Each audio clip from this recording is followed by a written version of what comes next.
Hello, Biafrans and friends of Biafrans. We are here to clean up our environment because they say that cleanliness is next to godliness. Always teach your children your language. Be proud of whom you are. Don't hide your identity. Our language, our identity, our trademark. Always make out time to pray with your children. Keep them busy and lively. Nike nike ka iji alụ ọlụ. Onye ọbụla nike nike. Lụba lụba. Lụba lụba. Ọkwụ na-afụgonu ka ebe niile si gba nganga. Now anyị ga-azachaba anyị kpochie enyi. Lụba lụba. Lụba lụba.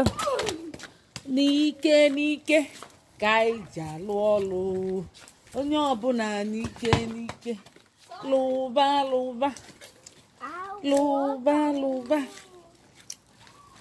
Nike nike ka iji alụ ọlụ. Onye ọbụla nike nike. Lụba lụba. Lụba lụba. Lụba lụba. Nike nike ka iji alụ ọlụ. Onye ọbụla nike nike. Lụba lụba.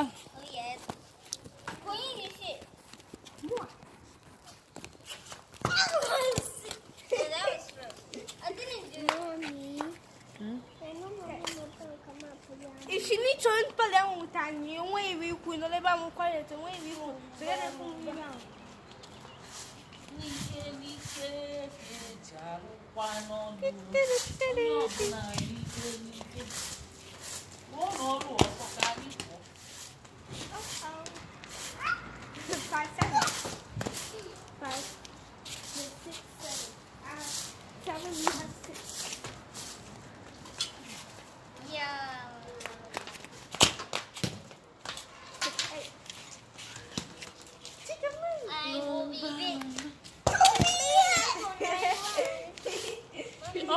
Na nzachi iwe bịala remunu na-akwasachi ya.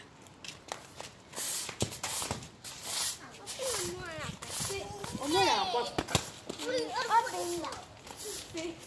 Obi ndị imugonu n'ọgụ na-akwasachaba anyị.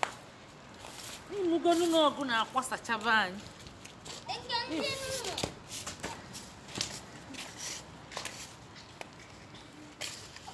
Mmiri na-ezo anyị ga-ababa na ya mmiri ezobego.